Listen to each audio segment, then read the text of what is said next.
Hello friends, this is Sumitra and welcome to TET Manthan. तो आज की इस वीडियो में हम डिस्कशन करेंगे प्रिंसिपल ऑफ चाइल्ड डेवलपमेंट के बारे में, यानी कि बाल विकास के सिद्धांत कौन कौन से होते हैं। इससे पहले हम लोग ऑलरेडी 2 वीडियोस में डिस्कस कर चुके हैं। वैसे ये चैप्टर 2 नहीं, चैप्टर 3 है, लेकिन फर्स्ट जो चैप्टर था उसको 2 पार्ट्स में हमने डिस्कस किया, ग्रोथ एंड डेवलपमेंट, और उसके बाद में उसकी डेवलपमेंट के स्टेजेस को डिस्कस किया था। अगर नहीं देखा है, न्यू सीरीज़ में ही डिस्कस किया है मैंने, तो ज़रूर उसको चेकआउट कर लेना, ठीक है। और ये 3rd चैप्टर है आपका, प्रिंसिपल ऑफ चाइल्ड डेवलपमेंट। बहुत इंपॉर्टेंट है आपका ये चैप्टर जो है वो, हमेशा इससे क्वेश्चंस आपके पूछे जाते हैं, ठीक है। आज किसी स्टूडेंट का कमेंट आया था कि आज इंग्लिश की क्लास नहीं हुई है, तो इंग्लिश का आज वीडियो इसलिए नहीं आया है क्योंकि आज ये सीडीपी का वीडियो मैं डालूंगी, और इंग्लिश का वीडियो आपको एक कल मिलेगा। उसका चैप्टर 3 हम कल करेंगे, ठीक है। उसके भी 2 चैप्टर हम कर चुके हैं। अगर अभी तक ज्वाइन नहीं किया उस सीरीज़ को तो ज़रूर ज्वाइन कर लीजिए, ठीक है। तो स्टार्ट कर लेते हैं प्रिंसिपल ऑफ डेवलपमेंट। अब प्रिंसिपल का मतलब क्या है? सिद्धांत किसी चीज़ का होना। भाई विकास क्या है? एक मतलब आपकी लाइफ जब स्टार्ट होती है एक मदर के वुम्ब से लेकर के और आपकी कब्र तक जाता है, जो विकास होता है, डेवलपमेंट जो होता है, तो इतना लंबा एक प्रोसेस है, तो उसके कुछ सिद्धांत होना ज़रूरी है जिससे कि हम उसको समझ सकें। सिद्धांत का मतलब क्या है? जो हर जगह एप्लीकेबल होते हैं, जो यूनिवर्सल वे में हम उनको जिनको मान सकते हैं। तो इसका मतलब हमें कुछ सिद्धांत चाहिए होता है जिससे हम जो डेवलपमेंट है उसकी एक व्याख्या कर सकें, उसकी एक हम डेफिनेशन कर सकें। इसलिए बाल विकास के जो सिद्धांत दिए गए हैं टीचर उसको समझ सकेगा, ताकि, ठीक है, अगर कोई प्रिंसिपल नहीं होगा तो 70 तरह के बच्चे हैं, आप उनको एक यूनिफॉर्मिटी में नहीं समझ सकते एज अ टीचर या एज अ ह्यूमन बीइंग भी, ठीक है। तो इसीलिए प्रिंसिपल ऑफ डेवलपमेंट दिया जाता है, बाल विकास के सिद्धांतों का हम अध्ययन करते हैं, ठीक है। तो फर्स्ट डेवलपमेंट का अगर हम सिद्धांत की बात करें, कौन सा होता है? फर्स्ट होता है प्रिंसिपल ऑफ कंटिन्यूटी, यानी कि निरंतरता का सिद्धांत। निरंतरता का सिद्धांत क्या होता है? The process of development is continuous starting from the conception through birth to life long, that is womb to tomb. विकास की प्रक्रिया क्या होती है? जन्म से लेकर के मृत्यु तक चलती है। सबसे बड़ा प्रिंसिपल क्या है, सबसे बड़ी सच्चाई क्या है हमारी लाइफ की, कि हमारा जो डेवलपमेंट होता है वो हमारे जन्म से पहले शुरू हो जाता है और हमारे मरने तक चलता है, आखिरी सांस तक चलता है। तो ये सबसे पहला प्रिंसिपल है। अगर आपसे ये पूछा जाए कि बच्चे का विकास जो है वो जन्म से लेकर के उसकी कब्र तक जाता है, ये जो है वो कौन सा विकास का सिद्धांत है, तो आप क्या कहेंगे? प्रिंसिपल ऑफ कंटिन्यूटी का सिद्धांत है, ठीक है। फर्स्ट हो गया, जिसमें कोई खास इतना लंबा चौड़ा एक्सप्लेन का जरूरत है नहीं, बहुत ईजी है। दूसरा आता है आपका प्रिंसिपल ऑफ इंडिविजुअल डिफरेंसेस, यानी कि व्यक्तिगत भिन्नता का सिद्धांत, ठीक है। अगर आप लोग ध्यान से इसको समझेंगे तो आपको कोई ज़रूरत नहीं पड़ेगी कोई भी बुक उठाने की। अदरवाइज़ क्या करेंगे आप? अगर स्क्रीनशॉट ले लेके बैठेंगे तो स्क्रीनशॉट आपको याद भी नहीं रहेंगे फ़ोन में किस दुनिया में किस कोने में पड़े हैं। तो प्लीज़ आप इसको अच्छे से समझना, उसके बाद जो मर्जी आपको समझ में आए, नोट्स बनाने नोट्स बनाना, स्क्रीनशॉट लेना स्क्रीनशॉट ले लेना, मुझे कोई प्रॉब्लम नहीं है। ये स्लाइड्स मैंने आप लोगों के लिए भरी है, वरना मैं यहाँ हेडिंग देके खाली छोड़ सकती हूँ, बहुत लोग ऐसा करते भी हैं, ठीक है, ताकि मैं बोलती रहूँ उसको आप सुनते रहो। ये आपकी नोट्स के लिए ही है, बट इनका स्क्रीनशॉट लेकर के मत छोड़ना, वरना वो पड़े रहेंगे पेपर के टाइम तक, आपको याद नहीं आएंगे कहाँ पड़े हैं, ठीक है। तो देखो, प्रिंसिपल ऑफ इंडिविजुअल डिफरेंसेस क्या होते हैं? The rate and quality of development in various dimension differ person to person. Individual differences क्या होते हैं? मतलब कि आपकी क्लास में, आप एज ए टीचर जाएंगे, आपकी क्लास में 15 बच्चे हैं, 15 में से कोई भी 2 ऐसे नहीं होंगे जो बिल्कुल सेम हो आपके, ठीक है। अगर आपके घर के 2 बच्चे हैं तो दोनों बिल्कुल सेम नहीं होंगे, ठीक है। मेरे 2 बेटे हैं, दोनों बिल्कुल सेम नहीं है, दोनों एक ही साथ मेरे साथ में रहते हैं, एक जैसा एनवायरनमेंट मिलता है उनको, उसके बावजूद भी एक बहुत डरता है हर एक चीज़ से और एक है जो बिल्कुल मतलब निडर है, डरपोक बिल्कुल नहीं है, किसी चीज़ से नहीं डरता है, ठीक है। तो क्या है? इंडिविजुअल डिफरेंसेस होते हैं, और किस वजह से होते हैं? हेरिडिटी एंड एनवायरनमेंट की वजह से होते हैं। बच्चे के अंदर जो जीन्स होते हैं वो अलग अलग होते हैं, उनको एनवायरनमेंट जो होता है उससे वो अलग अलग तरीके से प्रभावित होते हैं, इसलिए 2 बच्चे कभी भी एक जैसे नहीं होते हैं। इवन जो ट्विंस चिल्ड्रन होते हैं, जो जुड़वा बच्चे होते हैं ना, उनके अंदर भी अंतर पाया जाता है। बिल्कुल सेम दिखने वाले बच्चे भी हर आदत में बिल्कुल सेम नहीं हो सकते हैं, ठीक है। ये होता है आपका इंडिविजुअल डिफरेंसेस, इसको याद रखना है। इसके साथ में एक पॉइंट है जो आपको कन्फ्यूजन होती है, उसको मैं वहाँ समझाऊंगी जब हम समझेंगे उसको, ठीक है। नेक्स्ट है आपका तीसरा प्रिंसिपल, इसको क्या हो रहा है? प्रिंसिपल ऑफ डायरेक्शन, यानी कि दिशा का निर्देश। एक डायरेक्शन होती है, विकास की एक दिशा होती है जो कि आपकी हर बच्चे में इसी तरीके से चलती है, इसलिए इसको कहा जाता है principle of direction. The development of all human being follow a direction. सभी जो ह्यूमन बींग होते हैं, और ये जितने भी प्रिंसिपल हैं ये आपके ह्यूमन बींग्स पे वो होते हैं, एप्लीकेबल होते हैं, ठीक है। तो क्या होता है? सारे ह्यूमन बींग्स जो है एक डायरेक्शन को फॉलो करते हैं। फर्स्ट होती है आपकी सेफेलोकॉर्डल, फर्स्ट होती है सेफेलोकॉर्डल और दूसरी होती है प्रॉक्सिमोडिस्टल। ठीक है, दो होती हैं आपकी। अब ये क्या है, क्या बला है, उसको हम समझते हैं। सेफेलोकॉर्डल क्या होता है, सिर से पैर की तरफ बच्चे का विकास होता है, चाहे वो यहाँ का बच्चा हो चाहे वो अमेरिका का बच्चा हो, ये सेम प्रिंसिपल लागू होगा कि सिर से पैर की तरफ बच्चे का विकास होता है। विकास क्या होगा, the direction development is from direction of development is from head to foot या हेड टू टो कह सकते हो आप। विकास सिर से पैर की तरफ होता है। इसको सिरोध पदोन्मुखी कहते हैं, हिंदी में मस्तोदमुखी भी कहते हैं, मतलब हिंदी में बतेरे नाम है इसके, लेकिन इंग्लिश में सिर से पैर की ओर, मतलब सेफेलोकॉर्डल आप याद रखेंगे इंग्लिश में अगर याद रखेंगे। इसको याद करने का तरीका जो एक, क्योंकि ये विकास आप सीख जाते हैं कि सेफेलोकॉर्डल इसको कहते हैं, लेकिन पेपर में भूल जाते हैं कई बार, तो इसकी मैं एक ट्रिक बताऊंगी, उससे आप याद कर लेना इसको। सेफेलोकॉर्डल यानी कि बच्चा जो है सबसे पहले अपना सिर संभालना शुरू होता है। जब छोटा बच्चा होता है, आपने अपने घर में कभी छोटे बच्चे को गोद में उठाया हो, तो आपको हर कोई ऐसे करे, अरे इसका सिर संभाल के लेना, अरे यहाँ इसके सर में हाथ रखना, ये अपना सर अभी तक ठीक से संभाल नहीं पाता है, वो ऐसे ऐसे हिलता रहता है बच्चे का सर, है ना।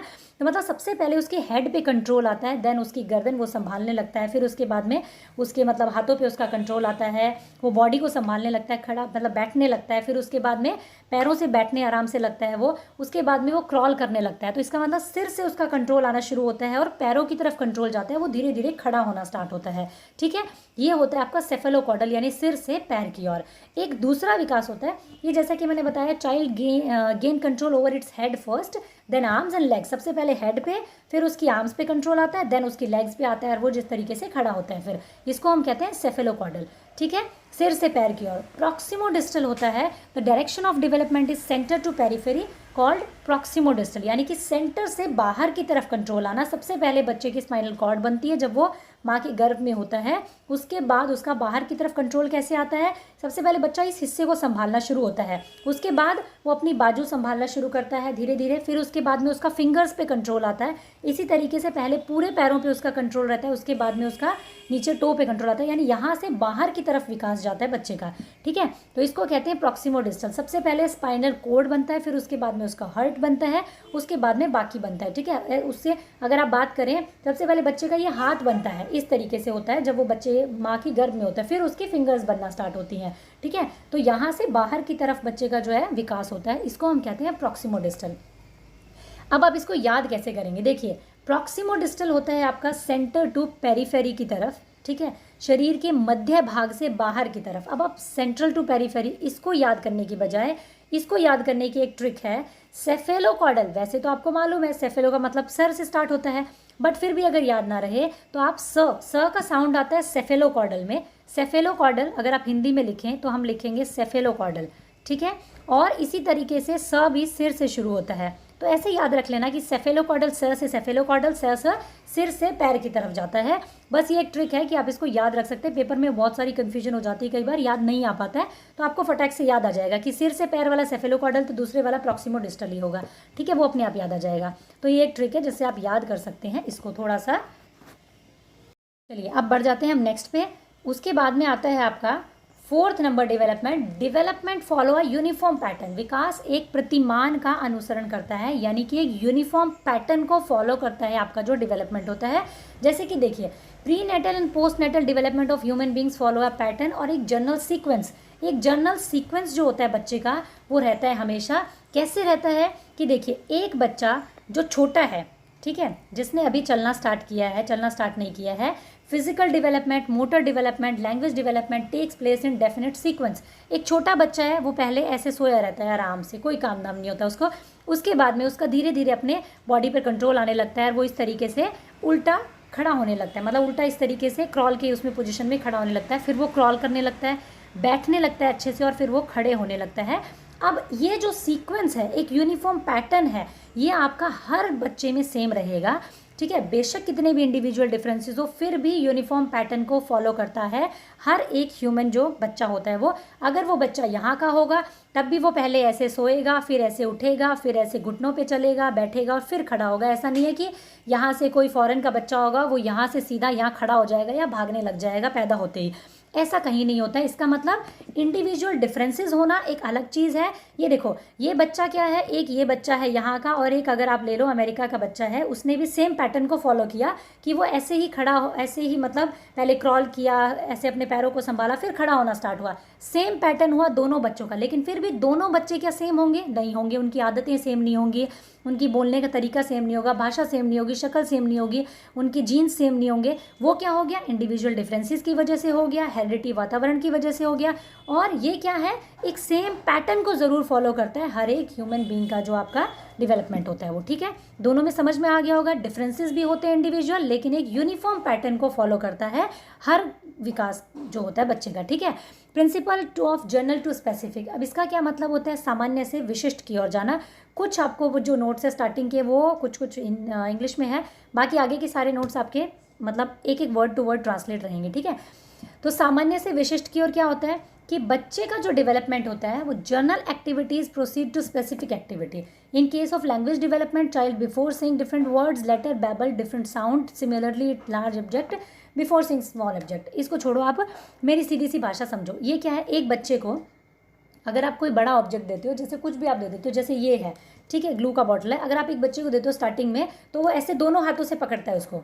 ठीक है, लार्ज ऑब्जेक्ट्स को ऐसे पकड़ता है वो, हर एक ऑब्जेक्ट को। लेकिन जैसे जैसे वो बड़ा होने लगता है वो इसको स्पेसिफिकली इन 2 फिंगर्स से पकड़ लेगा या इससे पकड़ लेगा। तो ये क्या होता है? जनरल टू स्पेसिफिक जाना। बच्चा क्या है? बड़े ऑब्जेक्ट को देखता है। बड़ा सा बॉल दिखाओगे छोटे बच्चे को दिख जाएगा, एक छोटा सा कोई स्टोन दिखाओगे उसको नहीं दिखाई देगा। मतलब कि जनरल चीज़ों को वो देख सकता है, उसके बाद में स्पेसिफिक इंस्ट्रक्शंस पे आता है वो। इसी तरीके से उसकी जो जनरल जो फिजिक होती है वो पहले डेवलप हो जाती है, उसके हाथ पैर मारना वो पहले सीख जाता है, लेकिन इस तरीके से पेंसिल को पकड़ना वो बाद में सीखता है। यानी कि ग्रॉस टू मोटर जाने को भी आप इसको कह सकते हो कि बड़ी मसल्स से छोटी मसल्स की तरफ जाना। बच्चा जो है सबसे पहले क्या करता है? छोटे छोटे वर्ड्स बैबलाना शुरू करता है, ब ब ब मा मा मा, फिर उसके बाद में पा पा पा, फिर पापा मम्मा, इस तरीके से बोलना स्टार्ट करता है। यानी कि जनरल से स्पेसिफिक चीज़ों की तरफ जाता है बच्चा, ये मतलब होता है। 6 आता है आपका principle of simple to complex. यानी कि बच्चा जो है सरल से जटिल चीज़ों की तरफ जाता है। सबसे पहले क्या करता है? वो सरल चीज़ों को समझता है। अच्छा, उसको ये बता दिया कि अच्छा ये रेड कलर का ऑब्जेक्ट है, ये एप्पल है, तो वो क्या करेगा? टमाटर को भी एप्पल कहेगा। भाई सरल चीज़ें उसको समझ में आती है। लाल कलर की कोई चीज़ है ना, वो क्या है? आपकी एप्पल होगी। अगर उसको समझ में आ गया रेड कलर का एप्पल है, तो रेड कलर का टमाटर भी एप्पल ही होगा। कोई रेड कलर का बॉल होगा, वो भी एप्पल होगा। यानी कि सिंपल चीज़ें उसको समझ में आती है, कॉम्प्लेक्स चीज़ें उसको समझ में नहीं आती। धीरे धीरे जब वो डेवलप होता है तब उसको समझ में आने लगता है, अच्छा ये रेड कलर का ऑब्जेक्ट है, ये एप्पल है, ये टोमेटो है, ये है। ठीक है, इसी तरीके से एक बच्चा, उसके लिए चाहे पतंग उड़ रही है चाहे उसके लिए एरोप्लेन उड़ रहा है, दोनों ही उसके लिए सेम है, क्योंकि वो हवा में उड़ रहे हैं। वो उनको स्पेसिफाई नहीं कर सकता है, वो कॉम्प्लेक्स चीज़ों को अलग अलग डिफ्रेंशिएट नहीं कर सकता है। ठीक है, उसके बाद क्या होता है? But on the large scale of learning, जब वो बच्चा धीरे धीरे ज़्यादा सीखता है, child will be able to understand more complex similarity and difference between 2 object. तब वो क्या करता है? अभी फिलहाल वो क्या सिमिलरिटी देख रहा है? दोनों चीज़ें उड़ती है, चाहे वो पतंग है चाहे वो एरोप्लेन है। बाद में वो बहुत सारी चीज़ों में उनमें सिमिलरिटीज़ और डिफरेंसेस देखने लगते हैं 2 ऑब्जेक्ट्स के बीच में। इसको हम कहते हैं सिंपल से कॉम्प्लेक्स की तरफ जाना।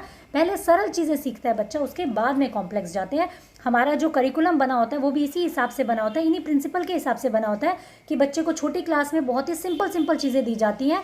आपको मतलब ABCD सिखाएंगे, स्टैंडिंग लाइन, स्लिपिंग लाइन, ये सब सिखाएंगे, फिर ABC सिखाएंगे, फिर उसके बाद में आपको वर्ड्स बनाने सिखाएंगे अलग अलग क्लासेस में जाने के बाद में। तो इन प्रिंसिपल्स को फॉलो करते हुए हमारा करिकुलम चलता है। फिर आता है principle of prediction. Principle of prediction क्या होता है कि बच्चे की विकास की कहीं ना कहीं हम एक भविष्यवाणी कर सकते हैं। इसका सीधा सा मतलब क्या है? इसका सीधा सा मतलब ये है कि हर बच्चे को देख करके हम ये बता सकते हैं।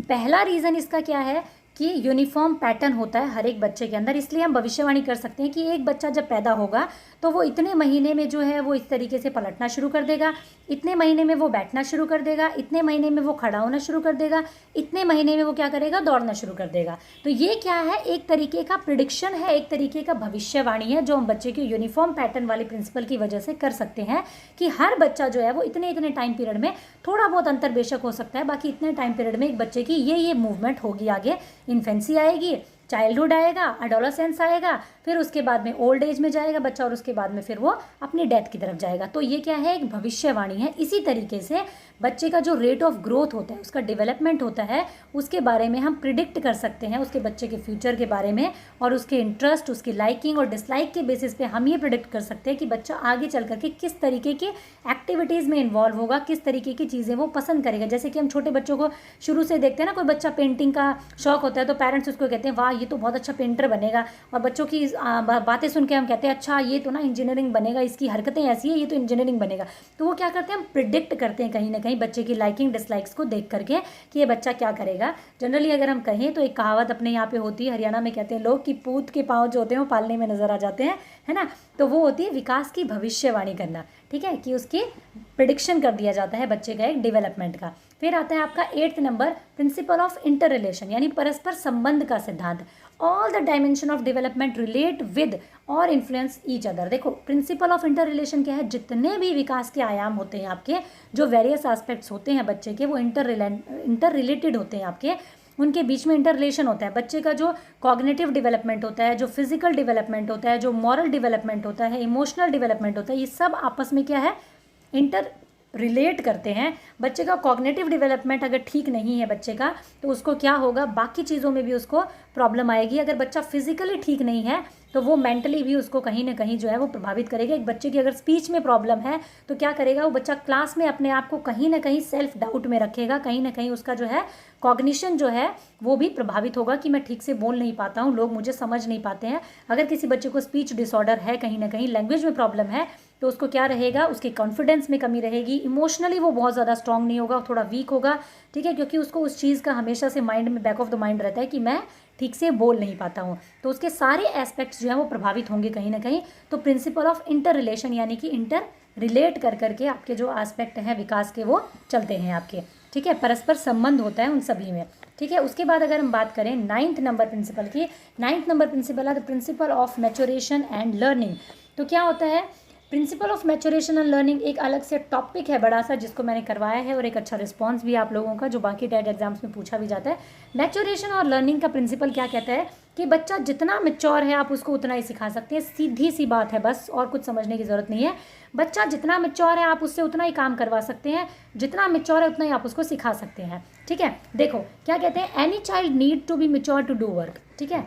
बच्चा फिजिकली जितना मैच्योर है, बच्चा अगर अभी पैदा हुआ है, आप उसको कहें चल भैया अभी तेरे को महीना हो गया है बिस्तर पे लेटे लेटे, अब तू भागना शुरू कर दे, थोड़ा घर का काम करना शुरू कर दे, नहीं कर सकता, क्योंकि वो फिजिकली इतना मैच्योर नहीं है कि वो उठ सके, भाग सके, नहीं कर सकता है। इसी तरीके से एक 2 साल का बच्चा है, आप उसको प्लस माइनस ABCD और मतलब काफ़ी कुछ सिखा सकते हैं, लेकिन आप उसको मैथ्स के वो क्वेश्चन नहीं सिखा सकते जिसमें कॉस थीटा साइन थीटा आता है, बेशक वो कितना ही इंटेलिजेंट हो। क्यों? क्योंकि वो कॉग्निटिवली उतना मैच्योर नहीं है कि वो उन चीज़ों को समझ सके, ठीक है। एक बच्चा जो छोटा है वो क्या करेगा, हर एक बात में रोने लग जाएगा, लेकिन बड़ा होने के बाद में इमोशनली इतना मैच्योर हो जाएगा कि वो हर एक बात पर रोने नहीं बैठता है, ठीक है। तो ये क्या है, मैच्योरेशन और लर्निंग दोनों आपसे रिलेट करते हैं। आप उतना ही सिखा सकेंगे जितना बच्चा मैच्योर है, ठीक है। For instant if a child is keen to learn something and lack maturity then he will not be able to learn it. एक बच्चे की कितनी भी इच्छा हो सीखने की, जैसे एक छोटा बच्चा होता है, पापा ऑफिस का काम कर रहे होते हैं ना, वो आएगा बीच में बोलेगा मुझे भी सिखाओ। मेरा बेटा है वो 4 years का है, अभी 5 का हो जाएगा अभी कुछ दिनों में, ठीक है। तो क्या है, वो क्या कहेगा, पापा मुझे भी देखना है आप PC में क्या काम कर रहे हो, पापा मुझे भी सिखाओ आप क्या काम कर रहे हो। उसका इतना इंटरेस्ट रहता है लर्न करने का, बट फिर भी वो नहीं सीख सकता, क्योंकि उसका मैच्योरेशन लेवल, उसका कॉग्निशन लेवल इतना नहीं है कि वो उन सब चीज़ों को सीख सके, ठीक है। तो ये होता है आपका principle of maturation and learning. जितनी मैच्योरिटी है उतनी ही आपकी लर्निंग होगी बच्चे की, ठीक है। एक लिमिट सेट करता है मैच्योरेशन जो है वो लर्निंग के लिए, कि आप इतना ही सीख पाएंगे, इससे ज़्यादा नहीं सीख पाएंगे, ठीक है। प्रिंसिपल ऑफ इंटीग्रेशन, एकीकरण का सिद्धांत। Development involves movement from the whole to part and from part to whole. Whole to part का मतलब क्या होता है, जैसे कि मैंने बताया, एक बच्चा इसको ऐसे पकड़ेगा पहले, उसके बाद में इस तरीके से पकड़ेगा, ठीक है। यानी कि होल चीज़ों को देख करके पार्ट्स को देखना स्टार्ट कर देगा बच्चा। एक बच्चा, छोटा बच्चा जब होता है, जब वो साइकिल चलाता है तो बहुत अच्छे तरीके से कंट्रोल नहीं कर पाता है कि वो मतलब अपने हैंड्स पे भी कंट्रोल कर ले, आगे भी सामने भी देख ले, ठीक है। और वो मतलब ब्रेक पे भी ध्यान दे ले। तो ये सारी चीज़ें क्या है, हैंड की मूवमेंट जो होती है, उसकी आइज़ का कोऑर्डिनेशन के साथ में उसका हैंड मूवमेंट होना, ये सब चीज़ें क्या है over the time of period जब वो बड़ा होता जाता है तब उसको समझ में आता है। उसकी हैंड मूवमेंट, कार ड्राइविंग में जैसे हम जो एक इंटीग्रेशन करके चलते हैं कि हमारा ब्रेक पे पैर होता है, क्लच पे पैर होता है, उस पर ध्यान रखना होता है, आगे भी हमें ध्यान रखना होता है, स्टीयरिंग पे भी ध्यान रखना होता है, वो सारी चीज़ें उसको हम कहते हैं इंटीग्रेट करके चलना। इसी तरीके से एक बच्चे की जो बॉडी होती है उसमें भी इंटीग्रेशन होता है। एक बच्चा सबसे पहले अपने हाथ पैर सब मार मार के रोता है, अपने हाथ पैरों से पूरे से काम करने की कोशिश करता है, लेकिन जैसे जैसे वो बड़ा होता है वो अपनी बॉडी के पार्ट्स में इंटीग्रेशन करना शुरू कर देता है कि मुझे इस चीज़ को इस तरीके से सिर्फ फिंगर से पकड़ना है, इस चीज़ को मुझे दोनों हाथों से पकड़ने की ज़रूरत है, ठीक है, इस चीज़ के लिए मुझे पूरा बॉडी हिला करके और चिल्लाने की ज़रूरत नहीं है, ठीक है, सिर्फ मुंह से बोलने की ज़रूरत है। तो ये क्या होता है, इंटीग्रेशन का प्रिंसिपल, एकीकरण का सिद्धांत होता है ये आपका प्रिंसिपल, ठीक है। नेक्स्ट अगर हम बात करें principle of joint product of heredity and environment, बहुत इंपॉर्टेंट है, कंप्लीट टॉपिक भी है हेरिडिटी एंड एनवायरनमेंट का जो हम इसके बाद डिस्कस करेंगे, ठीक है। दोनों ही आपके हेरिडिटी भी और एनवायरनमेंट भी दोनों ही आपके बहुत ही इंपॉर्टेंट रोल प्ले करते हैं एक चाइल्ड के डेवलपमेंट में। तो यहाँ क्या है, जॉइंट प्रोडक्ट है आपका जो बच्चा होता है या कोई भी ह्यूमन बीइंग होता है। हम लोग अगर समझा जाए तो एज अ ह्यूमन बीइंग हम लोग बिल्कुल ज़ीरो होते हैं अगर हेरिडिटी और एनवायरनमेंट को निकाल दिया जाए। तो हमारे पास में अपनी हेरिडिटी और एनवायरनमेंट के अलावा कुछ नहीं होती, हमारी पर्सनैलिटी बिल्कुल ज़ीरो है, ठीक है। आप अपने आसपास में देखेंगे तो आपको समझ में आएगा, अपने अंदर झाँकेंगे तो आपको हेरिडिटी मिलेगी और अपने आसपास में देखेंगे तो आपको एनवायरनमेंट मिलेगा, उसके अलावा कुछ नहीं है, ठीक है। तो क्या होता है, both heredity and environment are important in our life of an individual. Growth and development of a child is the joint product of heredity and environment, ठीक है। इसमें क्या होता है, इस प्रिंसिपल के अकॉर्डिंग जो हेरिडिटी और एनवायरनमेंट है वो दोनों ही बच्चे के ग्रोथ और जो डेवलपमेंट है उसको प्रभावित करते हैं। The effect of both of these can not be separated, ऐसा नहीं है कि सिर्फ एक का प्रभाव होगा, दोनों का प्रभाव होता है। इसीलिए हम कहते हैं कि जो डेवलपमेंट होता है वो गुणनफल होता है, हेरिडिटी और एनवायरनमेंट का आपका गुणनफल होता है, वातावरण और उसका आनुवांशिकता का आपका गुणनफल होता है, ठीक है। एक बच्चे में उसके जो ग्रोथ होगी या तो उसके जीन्स की वजह से और उसके वातावरण की वजह से होगी, उसका डेवलपमेंट होगा वो उसके जीन्स की वजह से और उसके वातावरण की वजह से। तो एक जॉइंट प्रोडक्ट होता है कोई भी व्यक्ति, ठीक है। ये हो गया आपका प्रिंसिपल नंबर 11 प्रिंसिपल्स जो बहुत इंपॉर्टेंट थे उनको हमने डिस्कस किया। Principle of spiral versus linear, एक चीज़ और है, विकास जो होता है वो लंबवत सीधा न होकर वर्तुलाकार होता है, यानी कि लीनियर नहीं होता है, वो आपका क्या रहता है, ऐसे ऐसे स्पाइरल होता है, ऐसे पूरा सीधी रेखा में कभी आपका विकास जो है वो नहीं होगा। Sorry, the child does not proceed straight on the path of development with a constant, बिल्कुल स्ट्रेट नहीं चलेगा। आप देखोगे 1 साल का बच्चा है, ठीक है, आपने कभी देखा होगा 1 साल के बच्चे को आपने देखा है, आप उसको 1 साल बाद में मिलोगे, मतलब 6 महीने का बच्चा चलो आपने देखा कोई, उसको आप 2 साल में मिलोगे, आप देखोगे अरे इतना बड़ा हो गया ये, अरे वाह ये तो बहुत बड़ा हो गया, मैंने तो इसको 6 महीने का देखा था, है ना।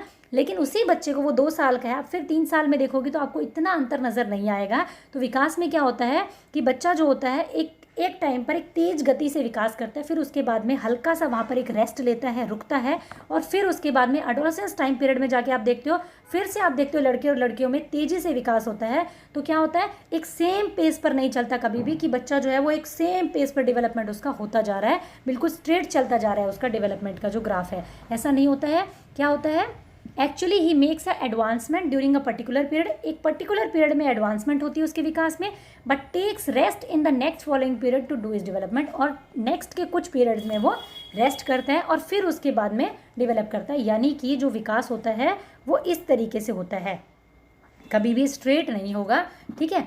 तो अब हम देख लेते हैं इसके क्वेश्चंस को जो कि इससे रिलेटेड है आपके इस टॉपिक से। Human development is based on certain principles, which of the following is not a principle of human development.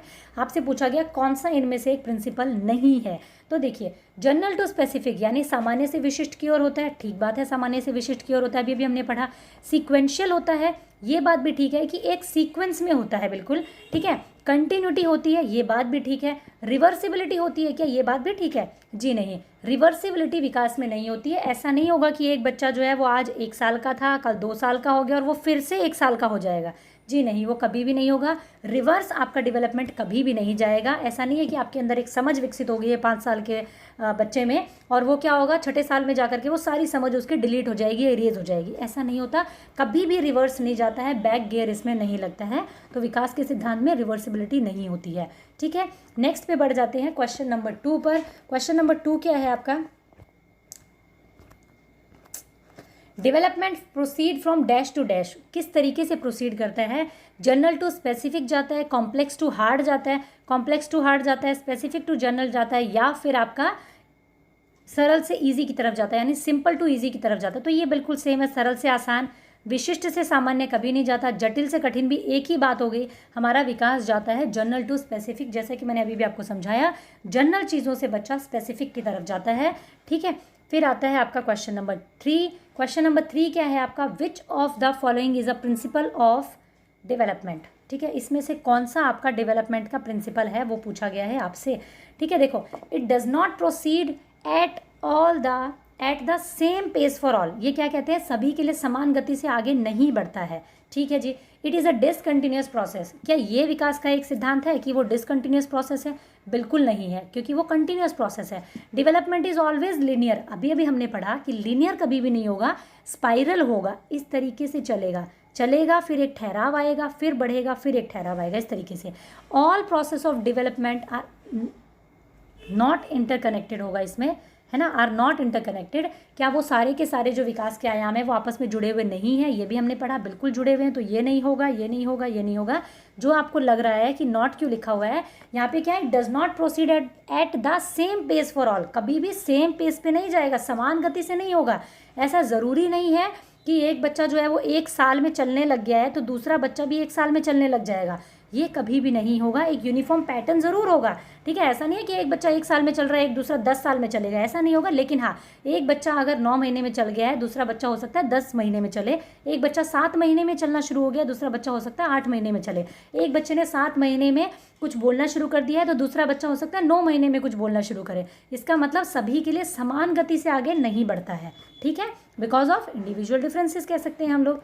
ठीक है, तो ये हो गया क्वेश्चन नंबर 3 का आपका फर्स्ट नंबर आंसर। फिर आता है आपका क्वेश्चन नंबर 4 पता नहीं कहाँ गायब हो गया। We all differ in term of our intelligence, motivation, interest etcetera, this principle refer to. हम लोग क्या होते हैं, अपने सभी में, इंटरेस्ट में, अपने इंटेलिजेंस में, अपने मोटिवेशन में, सब में हम अलग अलग होते हैं, डिफरेंस होता है हमारे बीच में। ये किस तरीके का प्रिंसिपल है? थ्योरी ऑफ इंटेलिजेंस का है, इंडिविजुअल डिफरेंसेस का है, हेरिडिटी का, एनवायरनमेंट का। तो सीधा सीधा सा आंसर है, व्यक्तिगत विभिन्नताएं हैं हमारे अंदर में, इसीलिए हम सभी अपने मोटिवेशन में, अपने लाइकिंग में, डिसलाइकिंग में, अपनी इंटेलिजेंस में सब एक दूसरे से अलग है। ठीक है, क्योंकि हमारे अंदर क्या है, इंडिविजुअल डिफरेंसेस है, व्यक्तिगत विभिन्नताएं हैं। ये देखिए एक और क्वेश्चन आपका previous year, the cephalocaudal principle of development explain how development proceed from. विकास की सिर पदामुखी दिशा सिद्धांत व्याख्या करता है कि विकास इस प्रकार आगे बढ़ता है। यहाँ क्या पूछा गया है, सेफेलोकॉर्डल, जैसा कि मैंने बताया सिर से पैर की तरफ। तो हेड टू टो होगा, रूरल टू अर्बन एरिया होगा, जनरल टू स्पेसिफिक होगा, या फिर integrate differentiated to integrate function, यानी कि किससे होगा, सिर से पैर की तरफ होगा, हेड टू टो रहेगा इसका आंसर आपका। ठीक है, क्वेश्चन नंबर नेक्स्ट देख लेते हैं हम। Which of the following is not a principal of development. यहाँ क्या बोला गया है कि कौन सा नहीं है। Individual develop at different rate, individual जो है वो डिफरेंट रेट पे डेवलप होते हैं, बिल्कुल ठीक बात है। जैसे अभी अभी लास्ट जो क्वेश्चन था उसको थोड़ा सा घुमाया हुआ था, है ना, उन्होंने क्या कहा था कि सेम पैटर्न पे नहीं होते, सेम पेस पे नहीं होते हैं। ठीक है, फिर क्या होता है आपका, डेवलपमेंट इज रिलेटिवली ऑर्डरली। ठीक है, ये है, या फिर ये भी होता है विकास समय के साथ साथ धीरे धीरे घटित होता है। बिल्कुल ठीक बात है, ऐसे थोड़ी है कि एक बच्चा आज 1 साल का है और एकदम से वो 5 साल का हो गया। ग्रेजुअली प्रोसेस है, ये भी आपको याद रखना है, क्या है, एक ग्रेजुअल प्रोसेस है। ये भी एक प्रिंसिपल है कि विकास जो है ग्रेजुअल प्रोसेस है, धीरे धीरे होता है। ठीक है, रातों रात आप विकसित नहीं हो जाते हैं। फिर आता है exact course and nature of development is determined at the time of birth. विकास की सटीक गति प्रकृति जन्म के समय निर्धारित हो जाती है, ये बिल्कुल गलत बात है।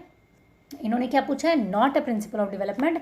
यहाँ ये क्या कह रहा है कि बच्चा जब पैदा होता है ना, उसी टाइम हम एग्जैक्टली बता सकते हैं कि उसकी सटीक गति क्या होगी विकास की और उसकी प्रकृति क्या होगी। तो ऐसा कोई भी अंतर्यामी पैदा नहीं होता है कि वो एक बच्चे को देख करके बता दे कि आगे पूरी इसकी सटीक विकास की गति जो है वो क्या रहने वाली है। हम क्या कर सकते हैं, सिर्फ एक प्रिडिक्शन लगा सकते हैं, सिर्फ एक अनुमान कर सकते हैं।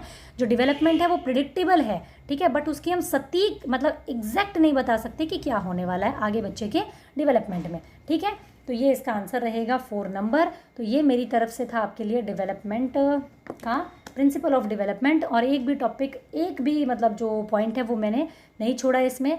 ऑलमोस्ट सारे कंप्लीट किए हैं, क्वेश्चंस आपके यहीं से बनते हैं। और अब आपका काम क्या है, आपका काम है वीडियो को लाइक करना। यार लाइक कर दिया करो। मैं देखती हूँ 100 लोगों ने वीडियो देखा है, उसमें से 20 लाइक करते हैं कि 10 लाइक करते हैं। डिसलाइक करने वाले डिसलाइक करना नहीं भूलते हैं, लेकिन लाइक करने वाले लाइक करना भूल जाते हैं। बड़ी गलत बात है वही, है ना। कमेंट किया करो। अगर आपको कोई भी नेक्स्ट टॉपिक चाहिए, जो भी चाहिए उस पर कमेंट कीजिए ज़रूर। शेयर कीजिए अपने सभी फ्रेंड्स के साथ में, ताकि ये सिर्फ आप तक ना रहे, आपके बाकी फ्रेंड्स के साथ में भी जाए। एक दिन एक स्टूडेंट का मेरे पास कमेंट आया था कि मैम आप इतना अच्छा पढ़ाते हैं, लेकिन उसके बावजूद भी आपके चैनल का इतना रीच क्यों नहीं है। तो एक बार तो मैं उसे रिप्लाई करने वाली थी कि रीच तो मतलब आप लोगों से ही है, आप इसको शेयर कीजिए आगे से आगे। फिर मुझे लगा चलो छोड़ो, तो मैंने उसको थैंक यू ही बोल दिया। तो आप सब्सक्राइब कीजिए, बेल आइकन हिट करके ऑल नोटिफिकेशन को ज़रूर प्रेस कर लेना, ठीक है। Thank you. Keep learning, keep supporting and keep sharing.